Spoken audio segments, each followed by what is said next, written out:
dari kelompok 1 program studi Hukum Ekonomi Syariah kelas 6B akan memberikan penjelasan mengenai pemberi bantuan hukum, penerima bantuan hukum, serta pelaksana bantuan hukum yang disajikan dalam bentuk podcast guna memenuhi tugas mata kuliah Bantuan Hukum Ekonomi Syariah yang diampu oleh Ibu Siti Kasiyati.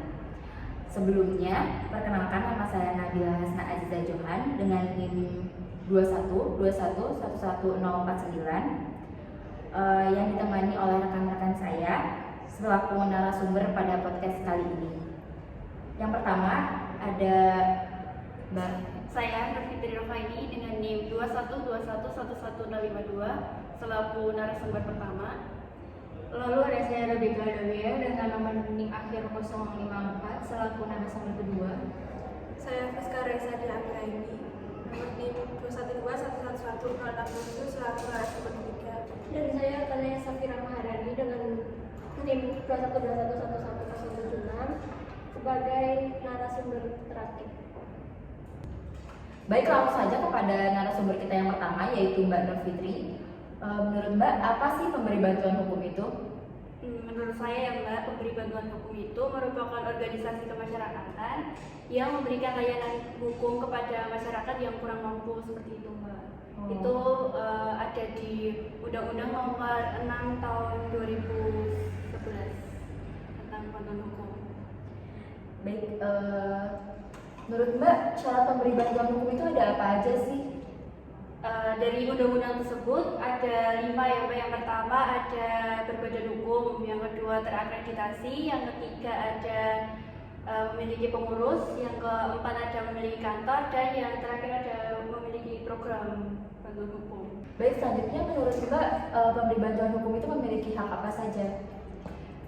Sepengetahuan saya ya Mbak, pemberi bantuan hukum itu memiliki hak yang pertama melakukan rekrutmen terhadap para legal, terus advokat, dosen, serta mahasiswa fakultas hukum. Yang kedua melakukan pelayanan bantuan hukum. Yang ketiga memberikan penyuluhan atau melakukan suatu edukasi mengenai bantuan hukum, lalu mendapatkan anggaran juga dari negara, serta mendapatkan informasi mengenai bantuan hukum dan juga pelayanannya untuk masyarakat yang kurang mampu, seperti itu Mbak.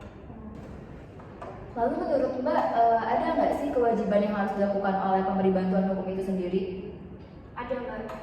Pemberi bantuan hukum itu memiliki kewajiban, di mana yang lebih detailnya akan dijelaskan oleh teman saya, Mbak Rofiatul Adawiyah. Ya, bagaimana Mbak? Jadi menurut pasal 10 Undang-Undang Nomor 16 Tahun 2011, pemberi bantuan hukum itu tuh mempunyai 4 kewajiban. Yang pertama itu kewajiban untuk melaporkan kepada Menteri tentang program bantuan hukum yang sedang dilaksanakan.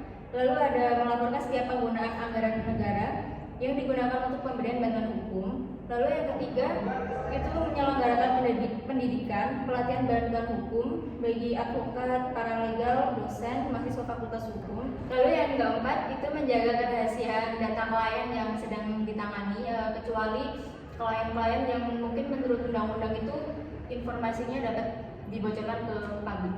Seperti itu. Baik, selanjutnya saya akan bertanya kepada Mbak Fiska mengenai penerima bantuan hukum. Menurut Mbak, apa sih penerima bantuan hukum itu? Jadi penerima bantuan hukum itu menurut pasal 1 ayat 2 Undang-Undang Nomor 16 Tahun 2011 tentang bantuan hukum, penerima bantuan hukum adalah orang atau sekelompok orang miskin. Sedangkan menurut pasal 4 ayat 1, bantuan hukum adalah hukum yang diberikan pada penerima bantuan hukum yang menghadapi masalah hukum berdasarkan pasal 5 ayat 1. Penerima bantuan hukum yang dimaksud dalam pasal 4 ayat 1 meliputi setiap orang atau sekelompok orang miskin yang tidak dapat memenuhi hak dasar secara layak dan mandiri. Itu.